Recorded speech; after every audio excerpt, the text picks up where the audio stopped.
Good evening, ladies and gentlemen. After a 1 week unfortunate hiatus, we are back. And guess what? We get to celebrate not one, but two Vikings victories and a Green Bay Packers loss. Tonight, we are going to talk about how the Vikings won this game, and they did not get help from the officials to do it. Stick around. Climb the Pocket Mondays is back, and we are ready to fire. Hit it, Dave. Where Mondays can be black, but turn to purple. Join Climbing the Pocket and Daily Norseman Productions as they present CTP Mondays.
Show features Tyler Fornes and Deshawn Vaughn as they talk your Minnesota Vikings with you, the fans.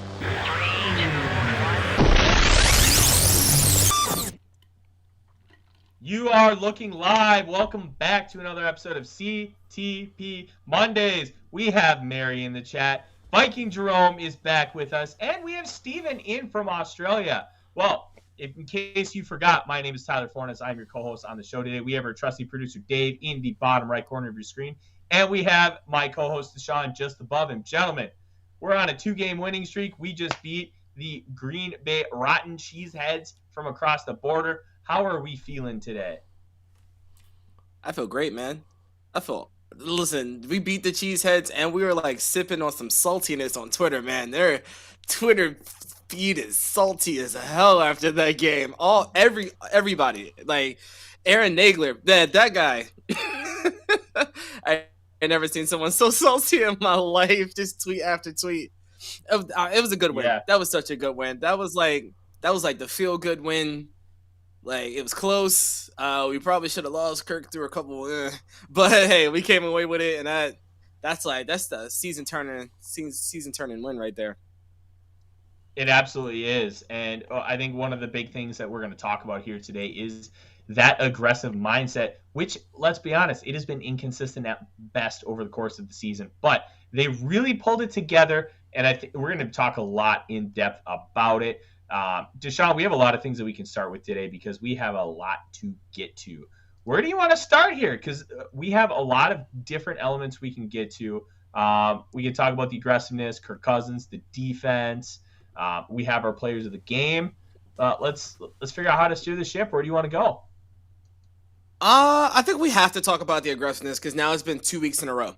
We've been asking for it for a long time, and now we've seen it 2 weeks in a row. And not only have we seen it, I think it counts against the teams that we have seen it against. Brandon Staley, known for being super aggressive on fourth downs when he has Justin Herbert, and we have Matt LaFleur. So these are two new school coaches that do this super aggressive thing that analytics loves. And then Mike Zimmer kind of comes out of the gate, kind of adjusts his coaching a little bit, and kind of does what they do and wins both games. So I think that really has to be talked about. The last 2 weeks, Kirk Cousins, I think, is top 5 in yards per attempt. That's all we asked for. That's all we asked for. And I think one thing that was really interesting to see is that when Cousins threw that pick, when he first threw it and we thought, oh man, game over, we weren't mad. We were, hey, you live and die by the aggressiveness. You take that. He's trying to make something happen. Someone makes a good play. You take that. If you lose the game, it's whatever. You know you left it all out there. Like, I think everybody was cool with it. I mean, I was cool with it. What's his name? He was on the show. I'm trying to remember his name. From Score North, he was cool with it. He was like, hey, you're tossing to Justin Jefferson. You're being aggressive. That's what you want to do. So I'm glad we've seen this. Justin Jefferson is like, he's like unstoppable. Like, I knew Justin Jefferson was good. Like, we all knew Justin Jefferson was like that guy. But he might actually be like the best wide receiver like in the NFL. There's like not, I mean, other than Devontae Adams put a move on Mackenzie Alexander, Jesus Christ. But Jefferson tore them up, and I really don't see another cornerback room that we're facing that can really contain them. I mean, you have Ramsey with the Rams, I think we play, but Jefferson, you have the perfect weapons to be aggressive, and I love that they're finally doing it. And I hope it continues, but you have to have that happy medium, and I think you get there by having the defense and the offense complement each other better. Because for us to have that drive where Kirk was being aggressive, he goes down there, he gets this awesome score to Justin Jefferson, and you come back and give up a 75-yard touchdown, and now Kirk has to go back and do it again. And that's kind of what resulted in the pick. I think you find that happy medium by having the defense complement the offense a little bit better, and maybe the offense complement the defense a little bit better. When the first half, I think we were up 16-3, and we had that drive that ended with the CJ Ham toss. So I guess we could transition to that to that play call that I guess some of us aren't fans of. No, I was not a fan of that play call, and I know we've got the graphic from the drive up, and it's incredibly frustrating. Short pass right to Adam Thielen. Okay, 5 yards. Dalvin Cook on the left side took 4. 3rd and 1. All right, fantastic. We have a chance to really be aggressive and put our foot on the throat and really take control of this game and go up by 20 points. And you call a toss to CJ Ham. Now, I know we talked pre-show. There was kind of that counter motion with Dalvin, which really cool that you're getting creative with that stuff. And you had that action with Justin Jefferson early in the game. Look, that stuff is all good because they're going to utilize that film from last week where Justin Jefferson took the ball and ended up going 10 to 12 yards. So they're going to be thinking about that in their head, that they're going to see that again. That counter action is good. The problem is you ran it with CJ Ham on a toss play when the guy is thick as a brick and is a really good power runner and is not good at moving laterally because of all the weight he's put on since college. He's not designed to run like that. And to utilize that play, now if Madison's in that spot, I'm not complaining about it. But you're running a toss play with your fullback on 3rd and 1 when he's got like 7 yards of depth. That's a really frustrating, rough, and I'll be honest, I thought it was an awful play call in that situation, in that point of the game, when you have an opportunity to take control. And this is something we've talked about with the aggressiveness all season, Deshawn. There have been times where they have been aggressive, and then they take that step back, which is why I'm keeping this aggressiveness at arm's length with Mike Zimmer, even with his comments at the end of the game and on today's presser, where he's talking about how he wants Kirk to really continue to throw that ball down the field and stay aggressive. And he even said, if you throw a pick, it happens. That's life. Like, that's beautiful. That's exactly what we want to see from this football team. But it really doesn't matter a whole lot if you're going to continue to run toss plays to CJ Ham. That kind of concept is really going to hinder this team from really hitting their stride and being as good as they can be. That's an opportunity where you have to just try and get the first down with whatever boring ass play you have. Just get it. But to out creative yourself with a toss to CJ Ham, I thought was objectively awful and probably the worst part of the game for the Minnesota Vikings.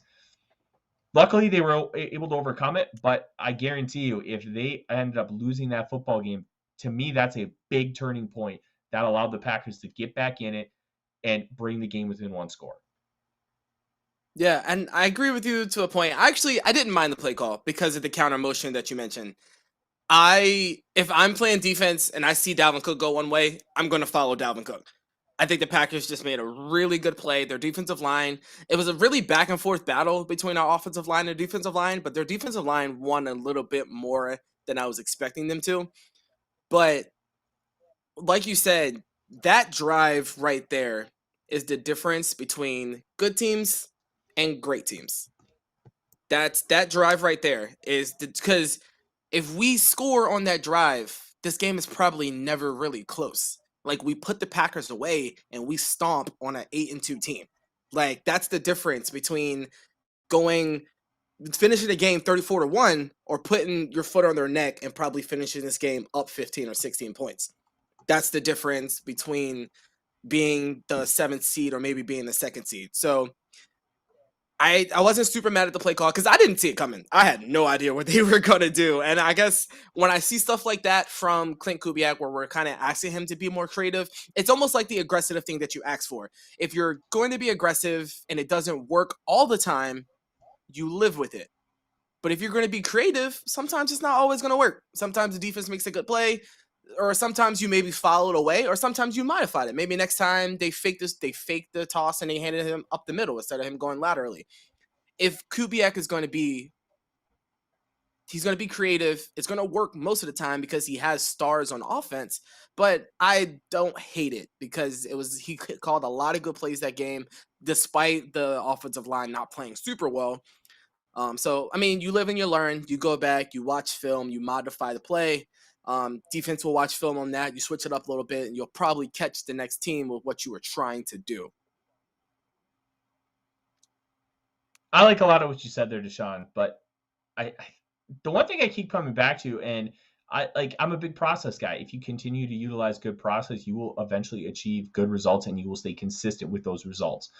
But I also don't want to give him a pass for that play call just because he did a lot of other things well. And I think we need to parse those two things out. He did a lot of things well, and Kirk Cousins executed those things very well. And we saw a Kirk Cousins that we only see a few games a year. And if Kirk Cousins against the Packers is consistent across a 17-game season, he's going to have a couple clunkers because he's an NFL quarterback. They all do. But if we see that consistently, Kirk Cousins is a fringe top 5 quarterback in the National Football League. And I don't think that's a very hot take because his peaks are incredible. The big issue is his valleys are atrocious. Like, they're Andy Dalton level bad. Like, today's Andy Dalton, not Andy Dalton in 2013, which was a good football player. Like, my big thing is you have to praise the good, critique the bad, understand why it was good and why it was bad, and then figure out how to be better moving forward. And I think, kind of as you alluded to, they're going to watch the film. They're going to figure that out. I think they're never going to call a toss play to CJ Ham again, which I think would be for the benefit of everybody except the defense that they're playing, because it should be pretty easy to stop. I think one thing is we'll kind of continue to transition. You mentioned the offensive line, and I kind of watched some plays back. Being that I was there live, I couldn't really see everything. One thing that really stood out to me was Mason Cole. Now, one of the things with how PFF does their grading, from my understanding, is if you get pushed back right away, you get deducted hard. And that's one of their big things. But one thing that really impressed me was a few times he got absolutely blasted off the line. He recovered him very, very well. Kenny Clark pushed him back about 4 yards, and then he anchored up and stood that boy up. A 60s football coach would have been thrilled to have him on the sleds, man. That was beautiful. Dave, I'm sure that you enjoyed that one as well, because I know you are a big fan of the round bellies. And I think that this offensive line could have absolutely been better, but they didn't give up a ton of pressure. And when they did give up pressure, Kirk stood in the pocket and delivered, calculated, calm. He stayed patient. He maneuvered the pocket like he was Dan Marino, just sliding up, sliding over, avoiding the pressure, and delivering down the field. It was awesome. I I wish we could harness that energy and keep it uh, keep it going the whole time. Dave, I know you weren't happy overall with the center play. I get that, but I'm talking about those plays where they figure it out as they're getting beat. That was really cool to see. Darisaw struggled, but he's gonna have struggles. He's a damn rookie. Brian O'Neill was okay. He was the best on the line, but it didn't feel like the offensive line hindered us, even though they probably played their worst game in the season. And to me, I think that's a big win. Yeah, and I think two big things was we saw Ali Udo recover tremendously. He was on like a 3-game slide where he just was not playing well, but we saw him recover pretty well, especially in pass protection with no holding calls. Ezra Cleveland had a solid day in run blocking. With the center Mason Cole, I didn't expect him to dominate Kenny Clark, because when you talk about Kenny Clark, you talk about him with like the Grady Jarrett's of the world. He's a great player. Like he doesn't necessarily shine as like a top defensive player in the league on the Packers defense, but when you really watch him, he's a really good player. So for Mason Cole to actually have a back and forth with him, there were a few drives. There were like a drive or two where Kenny Clark like dominated. He had like 2 or 3. I can't remember what drive it was. I think we ended up scoring on that drive, but he beat Mason Cole a couple times on that single drive. But next drive, Mason recovers and he keeps him at bay like the entire drive. And that's what you want to see from your center. He's not a high draft pick. You're not paying him a whole bunch. He was average. And that's all we were asking for. We were asking you to not be the worst center in the NFL, right? So, and that's what Mason Cole did. He went out there. He faced probably one of the better, you could probably put Kenny Clark maybe top 5-ish in interior pass rushers in the NFL, maybe fringe top 5. And he went out there and he battled, and he was an average player. I don't think we can really ask for more for a guy that you got for a 6th-round draft pick. I mean, when you put that in perspective, he played bad, but his bad wasn't bad enough to ruin too many drives. His bad wasn't debilitating. Right. And you were able to manage it. And Kirk did that. Now, I do have to say, Kirk makes some insane plays under pressure that I do not think he makes every week. That touchdown pass to Justin Jefferson was crazy. Like, he was falling back in the pocket, hand in his face, just threw it up. Justin made a good play. But that's the weird thing, though. Kirk's made those plays before, and it feels right, yes. It doesn't feel like an anomaly, even though it's not a trend. Like, you can see those from Kirk, and it doesn't feel like you're seeing something brand new for the first time. Yeah, I agree.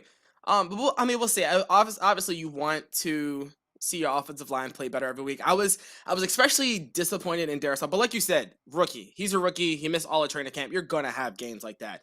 But to see him go against all these good pass rushers, like this game that he had probably should have happened against Hassan Reddick and Brian Burns. But he dominated. He didn't dominate. Those guys won like 1 snap each against Darisaw. But he goes against Preston Smith.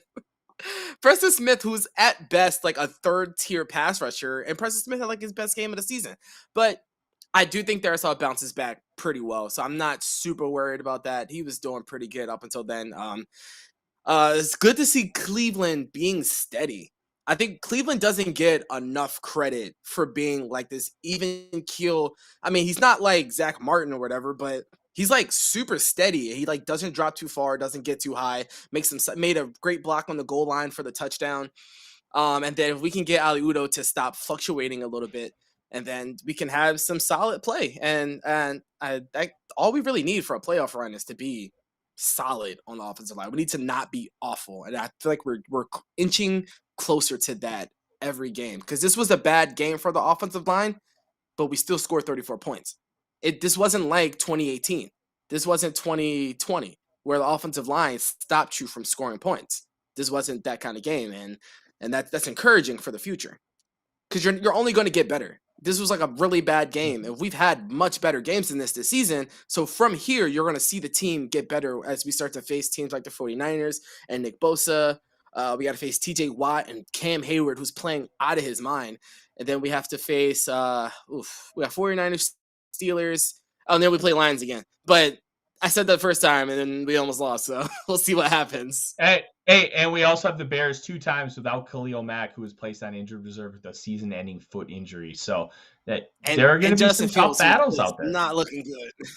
Justin Fields. I'm not blaming Justin Fields. I think it is Matt Nagy. I see a lot of Bears fans saying that it is Matt Nagy's fault, and I don't in depth on the Bears enough to really see if that's the issue. But Fields just does not look good out there. I think he definitely needs a new coach or something. He needs something out there because that offense looks awful.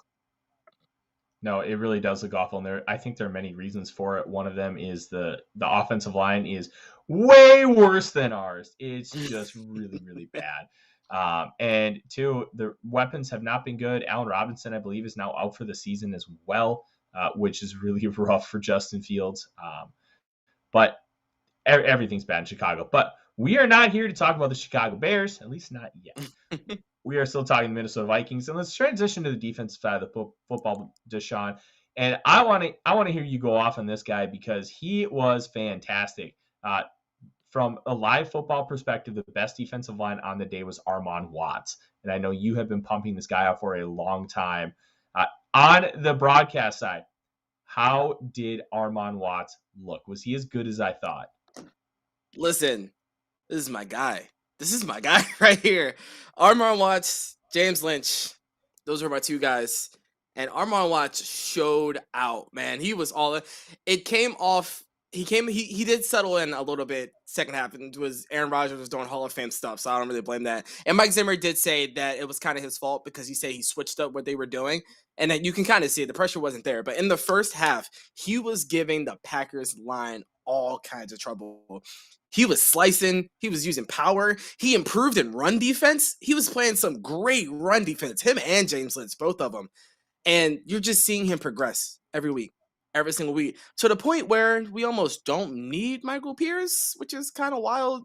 We thought like Tomlinson and Pierce coming in were like these going to be these studs, and Armond Watts is like settling into the spot to where the point I don't even know if you can start Pierce once he comes back. It's exciting to see these low drafted players. I think Armond Watts was a 6th round pick, I believe. And he's shown like sparks here and there. He had that game against Dallas where he recorded like 3 run stops on like three pressures. He had 2019 right before the playoffs, before he got injured, he was doing well. I think last season he had some solid games. So he's putting it all together, and he's now logging back to back weeks where he is playing well. And they need that. They need that. Another guy that I want to sound off on, Sheldon Richardson, man. 4 pressures from the edge. That's exciting. I think we talked about this a long time ago, right before the season started, because we were talking about edge problems and how Everson Griffin can't play too many snaps. And we're talking about Sheldon during edge. He didn't look awful. Granted, it was against Billy Turner, and Billy Turner isn't great. But Sheldon on the edge could be a thing, maybe. We got to wait for Kenny Willekes to come back.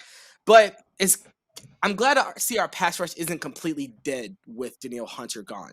That's the most exciting part. We lose this guy who's probably a top 5 edge in the league when he's playing at his best. And you're still getting like 9, 10, 12, 14, 16 pressures a game. And that's exciting. First of all, hats off to Mike Zimmer because he's the one doing it. He's the one orchestrating it, but also hats off to the guys that create pressures. Sheldon Richardson created like 3 pressures on his own yesterday. I think he had 1 design pressure. The rest he did on his own. Armond Watts, they ran a lot of stunts. They ran in a crazy amount of stunts yesterday. And you could see Everson Griffin was getting pushed way out of his rush lane on some of those. But Armond Watts was doing some good stuff. And it's exciting for the future because, after the season, we're going to have to gut this defense. A lot of the free agents we signed are going to have to go. We're going to have to cut some guys. It's probably Anthony Barr's last season.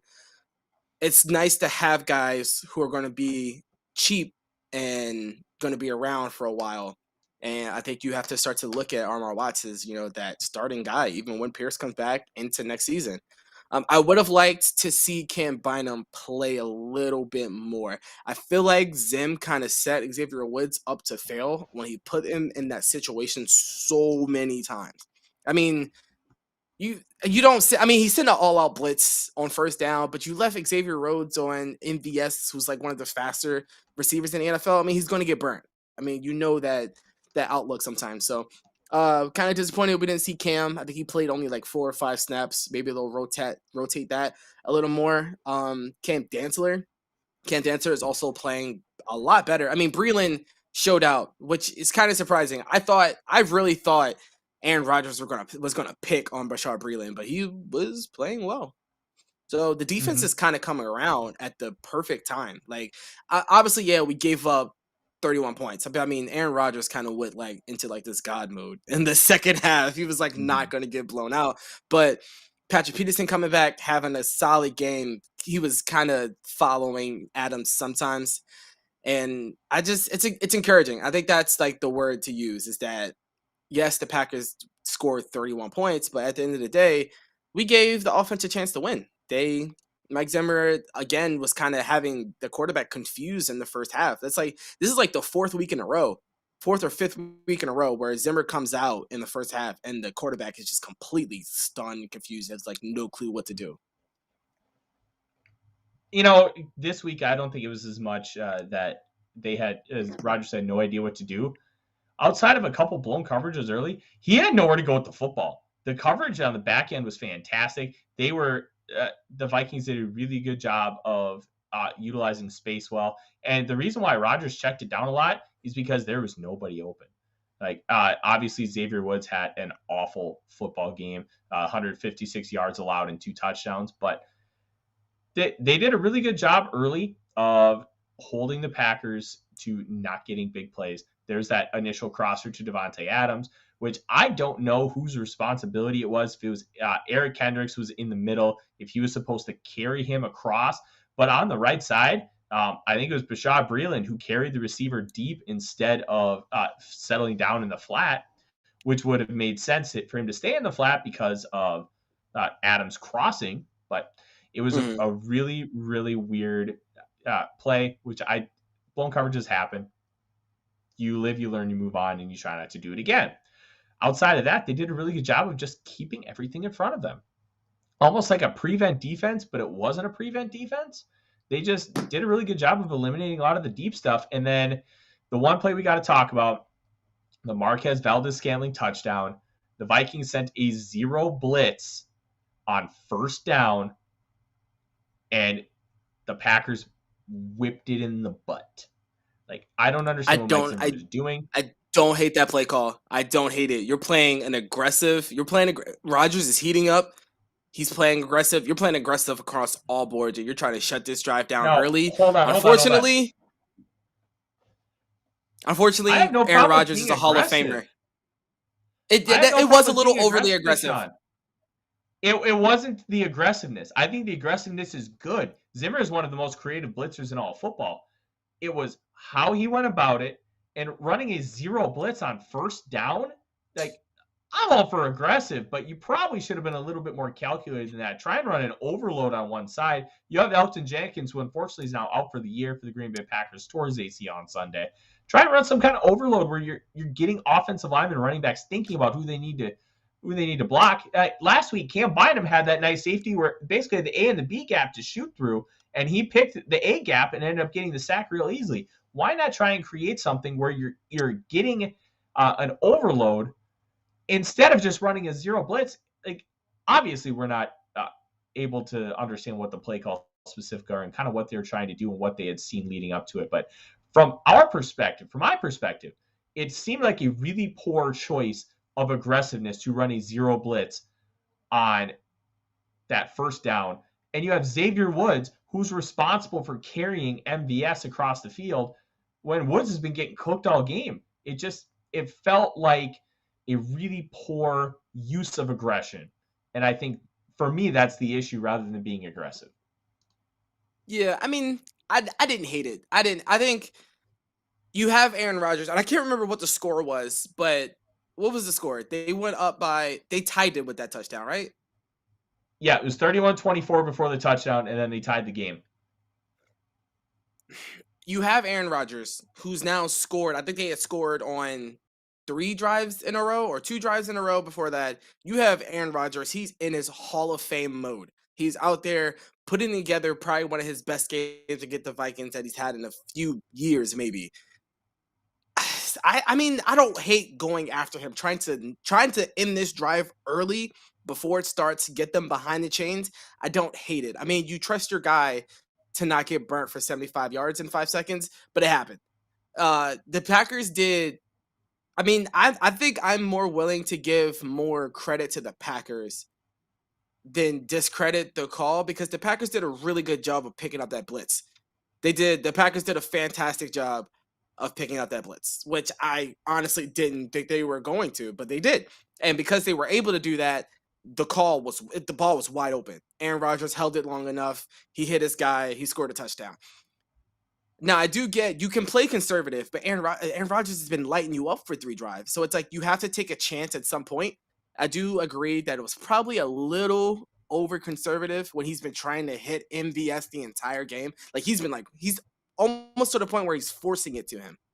And then you kind of leave him on that island with your safety who's now nowhere near as fast as he could. So I can see definitely why it's a bad play call. But the thought process, in my opinion, I don't disagree with. I mean, after what he's been doing to the defense, and you know how unstoppable a player he is, I think you try to stop him as early as you possibly can. I agree with that part. Maybe don't agree, but like you said, maybe an overload blitz would have been a little bit more calculated instead of an all-out blitz. But I don't hate it. I think you live and you die by the aggressiveness, in my opinion. Yeah, I agree. You are gonna live and die by aggressiveness, but I just didn't like how they went about the aggression. And you're gonna live and learn. So I think we'll just kind of leave it at that. Cam Dantzler, I thought was good in this football game. The less you hear about Cam Dantzler, the better at this point, as he's still trying to learn and become a consistent corner in the National Football League. Patrick Peterson, outside of getting beat by the Devontae Adams special, a speed out, which he and Aaron Rodgers have absolutely perfected, even more so than the back shoulder fade that he had with Jordy Nelson early in his career. There's just something that you just can't stop the Devontae Adams speed out. You've already lost unless you are literally holding him like a baby. Like you just can't do it. I thought Peterson overall was pretty good. I really didn't have issues in the secondary outside of Xavier Woods. Not seeing Cam Bynum a lot in this game, I thought was a choice. He had played very well over the past 2 weeks. They got him in there for some 3 safety looks, but I really thought that they would have done a better job rotating him in. I was very disappointed as I'm going on watching the game that they didn't. I thought it was a poor choice of resource allocation to not utilize Cam Bynum. I think it was the way the Packers were playing offense is what kept him off the field. They were putting him on to let Harry kind of do his thing. That's why Cam Bynum was on the field. So he wasn't coming into the game. They probably had it that he wasn't going to supplant anyone for a starting safety spot, and he wasn't going to rotate or take snaps away from anybody. So they kind of just had him on the field to be that safety so Harrison Smith can do whatever it is that he wanted to do. It worked a few times, but then Harry started to get beat by some people, so they kind of reverted back to something else, and it worked. So I think they just kind of stuck with that because of the way the Packers were playing. So next week, when we play someone like the 49ers who like to do a lot of gadgety stuff, I think you may end up seeing him more. Maybe. We'll see. They like to do things with Deebo Samuel. They like to do things with Brandon Ayuk.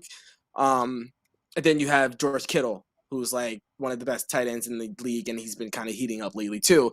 So I think there's a chance we'll see him more. I think his playing time now that Harrison Smith is back will be very scheme specific depending on who we play. But also, one thing that shouldn't be slept on is that Cam Bynum is a former cornerback. So Mm-hmm. I wish they would use him in kind of that sense as like a big nickel because he has that skill set. You should utilize it, but we'll see. We'll see. And we've kind of seen that Xavier Woods that may not have that skill set as much as we want him to. So maybe he Mm-hmm. does need to rotate a little bit. And yes, Breland needs to stop dropping interceptions, man. I feel like this is a weekly thing. He's caught like one, but I feel like he has a weekly chance at an interceptions, and they always bounce right off his hands. Madden's going to drop his catching rating to like a 30. It's awful. That's why he plays cornerback, and we saw the same thing with Darnell Savage. It just rough stuff. Now let's kind of go over this real quick as we continue to move on through talking about this game and kind of what we're going to see upcoming with the San Francisco 49ers. Mary asks, tell us what you're thinking. Joseph came out for that kick. And I'll say this. I was like, please, for the love of God, don't make this team a meme. I had confidence that he was going to make the kick. He's made a couple already this season. Obviously, he didn't make the one against the Arizona Cardinals. This was an easier kick. He made it, snuck it in that upright, and I just didn't want this team to become a meme because we already have to deal with the Blair Walsh miss, which was utterly embarrassing. The Gary Anderson miss is less embarrassing, but it's still embarrassing. And now you have Greg the Leg, who ended up making another game-winning kick for the Minnesota Vikings. Really cool moment. It felt like almost a monkey was lifted off their shoulder. They were able to win without feeling defeated at the end. Like, it didn't feel like the Vikings gave this game away. It felt like they won a tough game, but they still lost a lead. It was just a different feeling and vibe that I got from this win that we didn't get from the games against the Lions and the Panthers. The morale was so different. Because I was in attendance to that Ravens game, and I would tell you, you could feel the disappointment coming off the players. Like, you can tell, like, it was on them that they lost that game. Like, you could see it on them. They were just like, that's so disappointing. This game has a little bit of a different feel when they lost the lead because it's not that you expect it. You don't expect to lose the lead, but when you're up 16-3 against the Packers, you know that it's not going to last. You're playing Aaron Rodgers. Your 16-3 lead is not going to last. So after that that 3-and-out, I believe that 3-and-out when they're up 16-3, it's like, all right, settle in. Rodgers is coming back with a vengeance. You know you're going to have to play the entire game. And they did that. Unfortunately, they played really well for the majority of the game. I would say they were really giving. Rodgers was working like for almost everything he was getting. He was really working for it up until that 75-yarder. But that was kind of just, one little mishap. But Rodgers was really working for everything. Nothing was easy. He was getting pressured a lot. He was having to do a lot of extra stuff. So the defense was able to go away knowing, like, we did what we could. Rodgers is just one of the best QBs in history of the NFL. Now, you can't say that every week. You cannot say that every week. Giving up a lead to the Panthers, giving up a lead to the Lions, that stuff has to stop. You just can't do stuff like that. But also, you kind of depend on because weird stuff happens. People score points. It happens. People score points in the weirdest of way. We did it this week with the DPI underthrow. The best play in football. The most efficient play in football. You should underthrow it every time we throw it deep. So things happen. Offenses score points. You can't always expect your defense to hold teams to 16, 17, 18 points because it's the modern NFL. Teams are going to score points. So you need your offense to come along a little bit, but just giving up these leads, man, it has to hurt to the defense a little bit. But when we start to play a little bit more complementary, when the offense starts to put up points, I think we're really going to see us start to crush some of these teams. The 49ers are a good football team, but they have Jimmy Garoppolo at quarterback, and they don't have a secondary room. So if we play complementary football, we should crush this team. Like, they have a solid offense, but it's Jimmy G. Like, this is not Kyler Murray. This is not Russell Wilson. This is not Aaron Rodgers.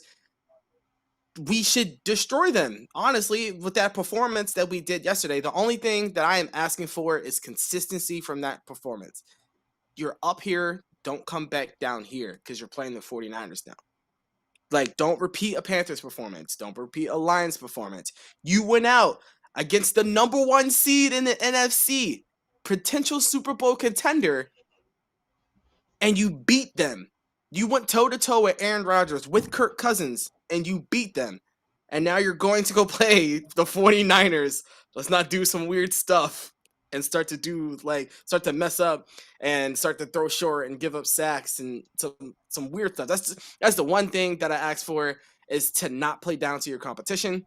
Even though we have the same record, it just kind of feels like we're just kind of ahead of the 49ers at this point in time.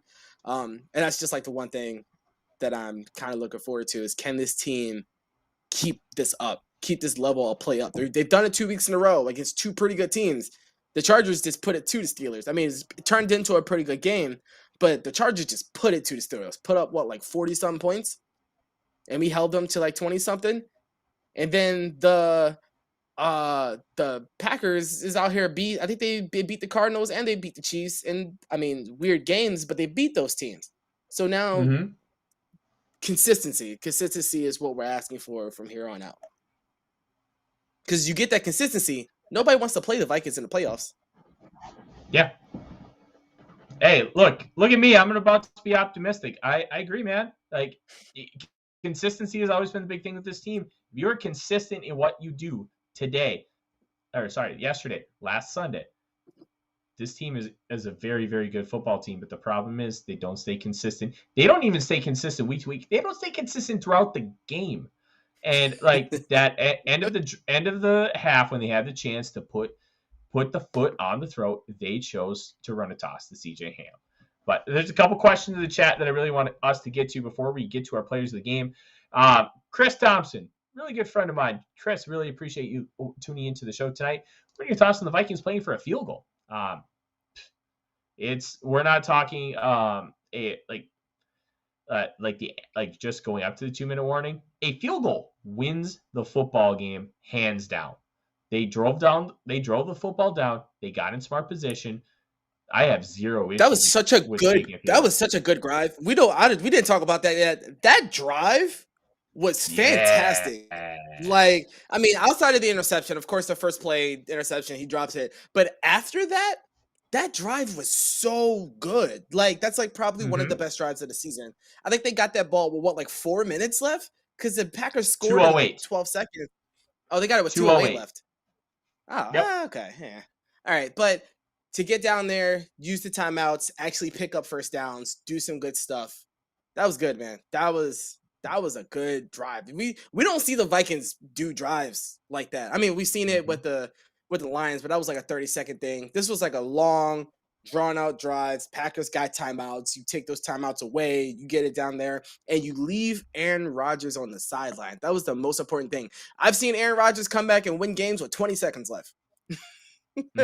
So leave Aaron Rodgers on the sideline. Don't give him a chance to touch the ball again. Leave him with that bad taste in his mouth. He scored a 75-yard touchdown. It wasn't enough to win the game. You watch Kirk Cousins walk down the field and put this game away and leave him on the sideline. That's the best feeling. Like, how do you imagine Kirk Cousins is feeling? Like, did you see his video on Instagram where he filmed himself driving up to the fan and honking his horn? Kirk Cousins was feeling himself after that game. You're playing a Hall of Famer. You drive down the field. You don't let him back on the field. You kick a field goal, and you walk out winners. Like that was a great drive. Yeah. It was great from start to finish. And you know what? I won't criticize Kirk for throwing that deep ball. Take shots. Take chances.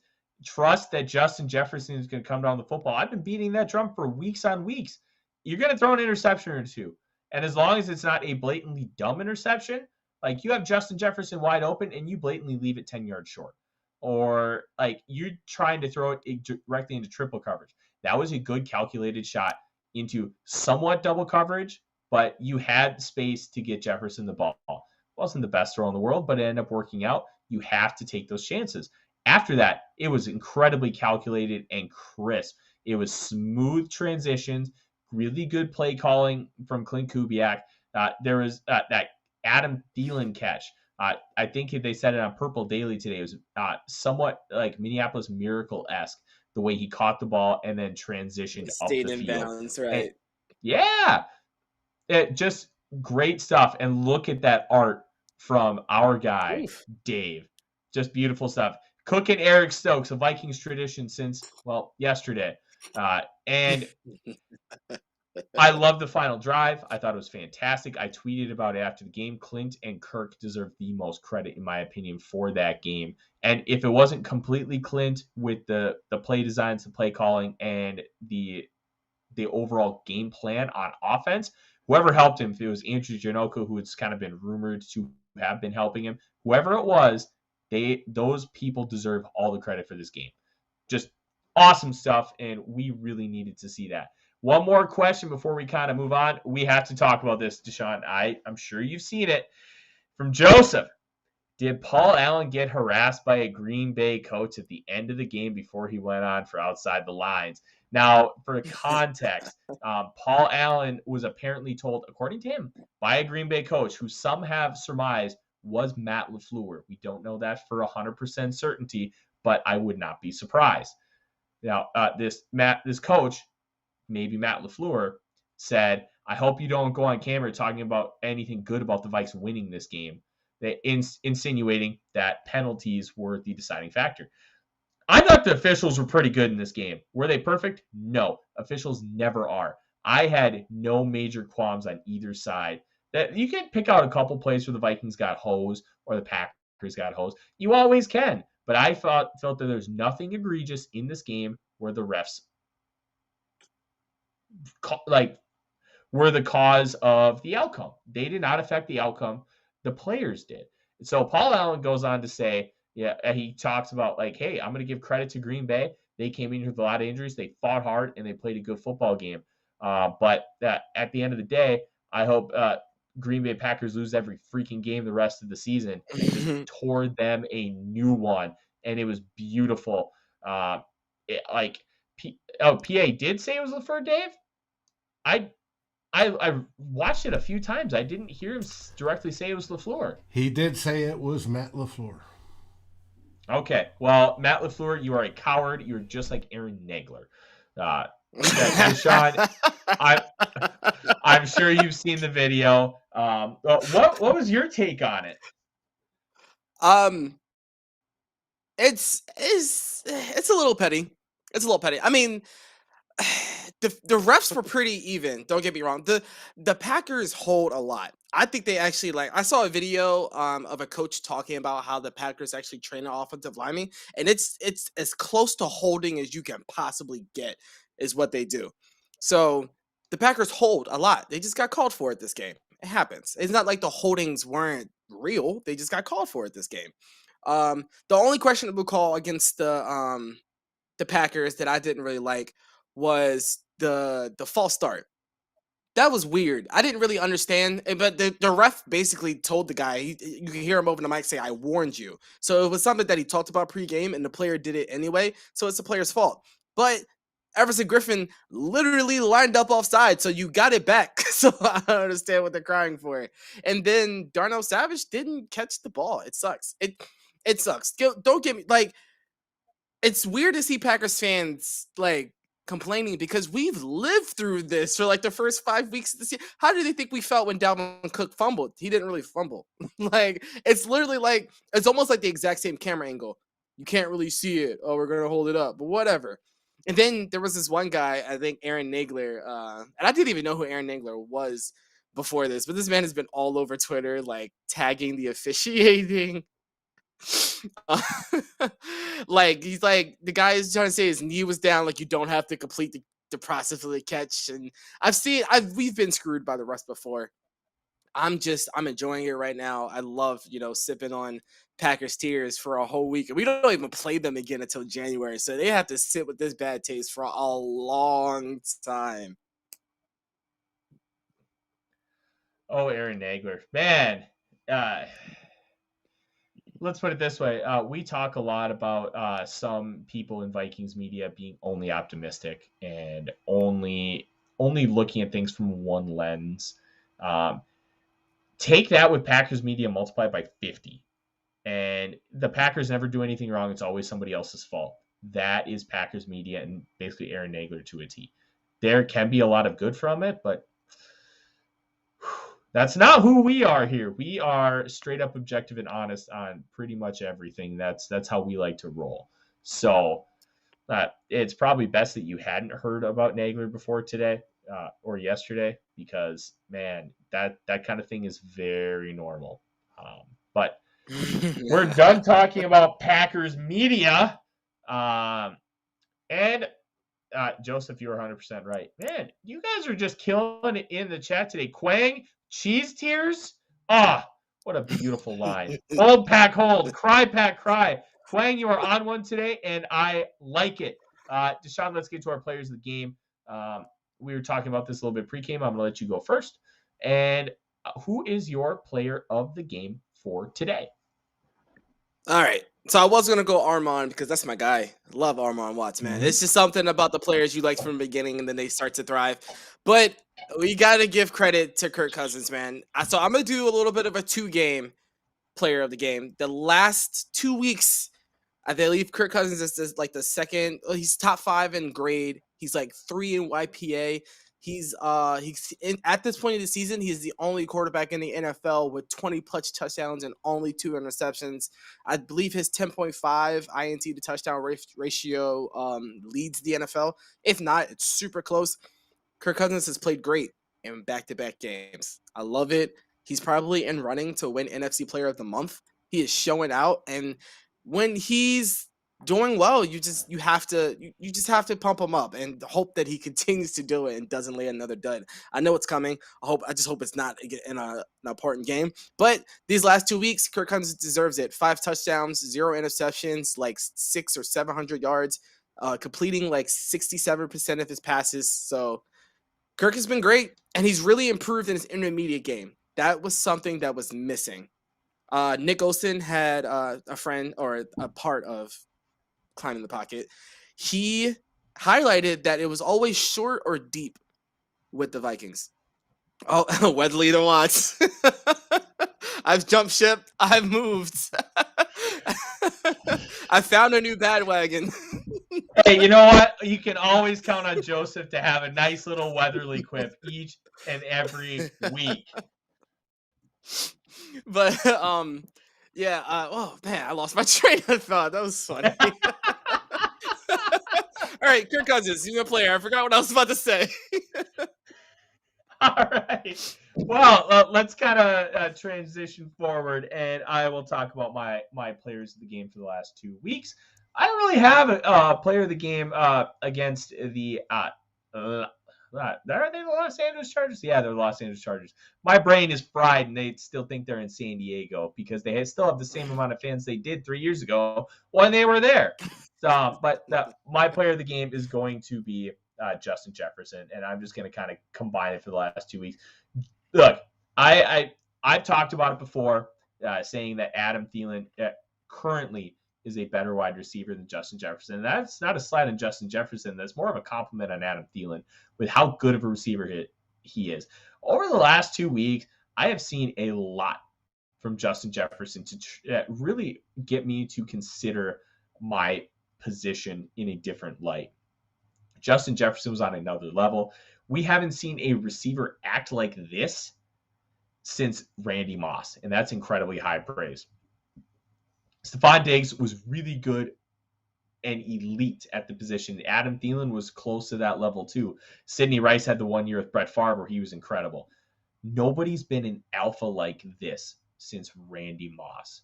And I think we need to really praise Justin Jefferson for that. He has been on another level. He was absolutely incredible. He should have had 3 touchdowns in this game. He should have had a third, but he was stopped 8 inch short, which Dalvin ended up getting the really quick, easy touchdown. Yes, sir. I got the stats here. Last 2 weeks, Perfect. Justin Jefferson, highest graded receiver in football. Most yards the last 2 weeks. Next closest is 112 yards behind him.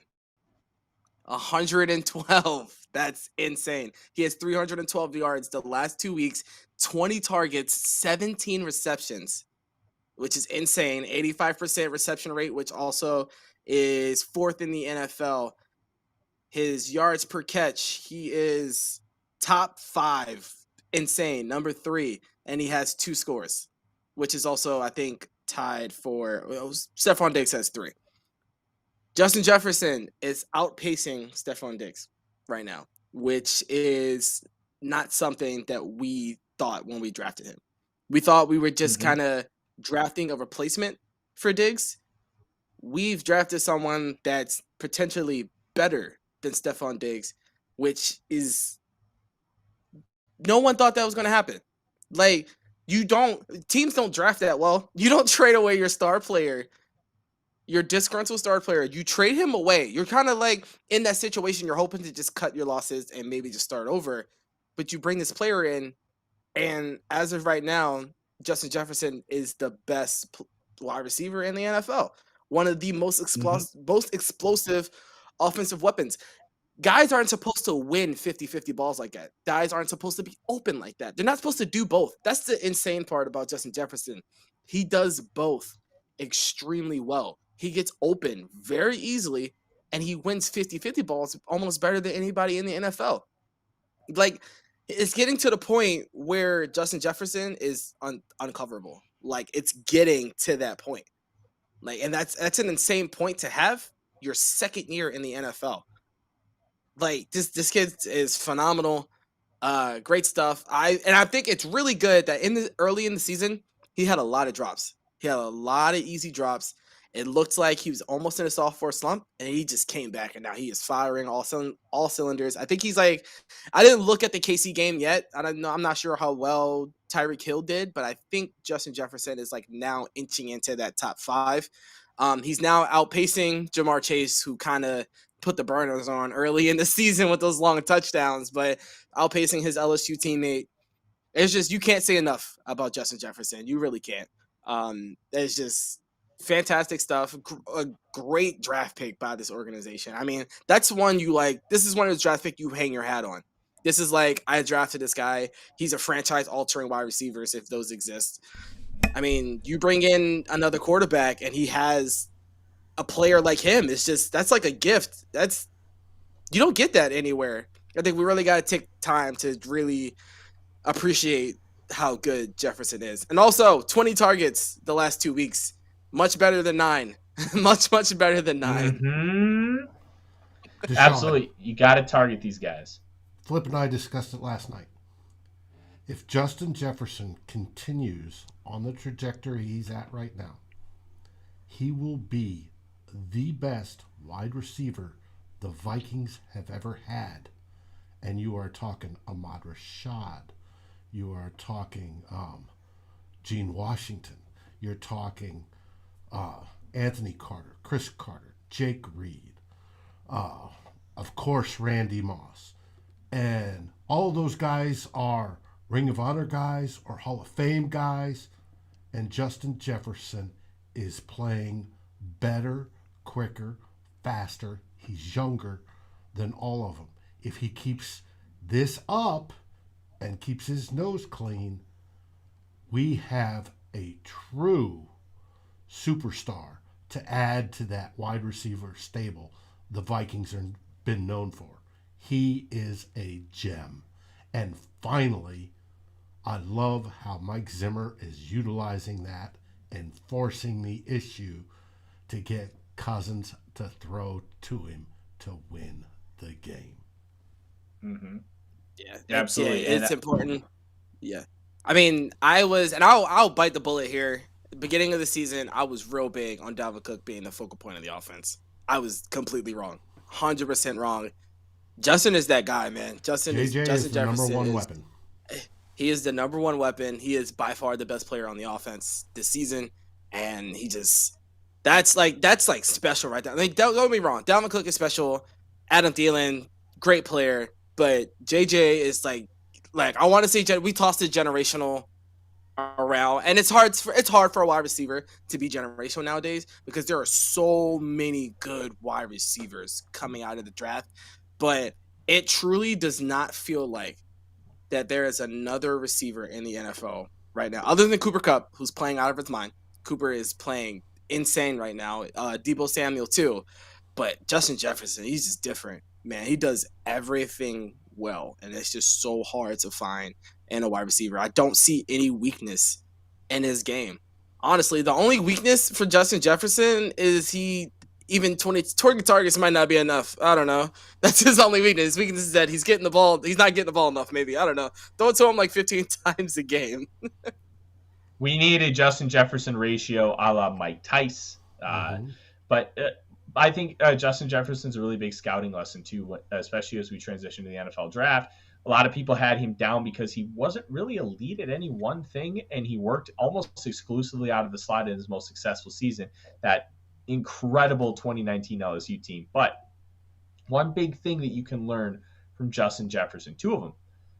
One, he was an elite separator wherever he lined up. If you can gain separation with your technique, you can win in the National Football League. And two, just because somebody's asked not to do something doesn't mean they can't do it. And he has proved that time and time again. I was a little disappointed with the pick at first. I really, really wanted Denzel Mims. And I'm glad that every week that Justin Jefferson is proving me wrong. I still believe in Denzel Mims, but Justin Jefferson is on another level. And with that, that is our show here for this evening. Guys, it was good to be back. We had the chat on fire. Quang talking about all kinds of weird stuff and giving some really cool nicknames. We have Mary, our rock. Joseph just ripping Deshawn a new one every week for whoever he decides to really pump up. We had a really, really good time.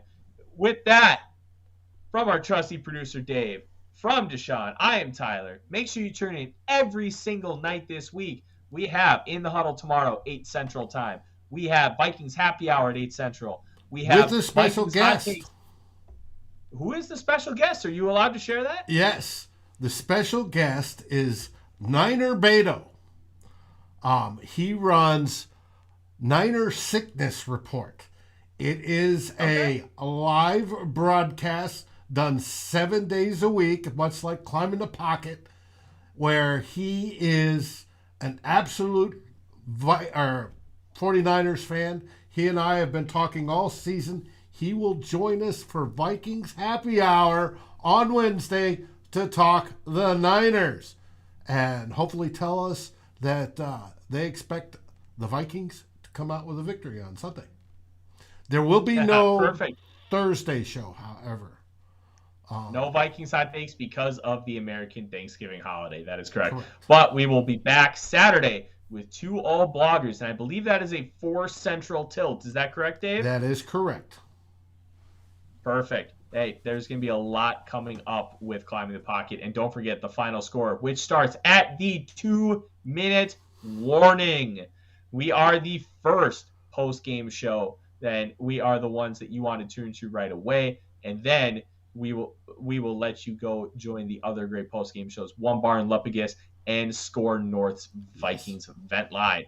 From Dave and Deshawn, I am Tyler, where we, here on Climbing the Pocket's YouTube channel, keep your Mondays purple. Skol, everybody! Skol! Happy Turkey Day!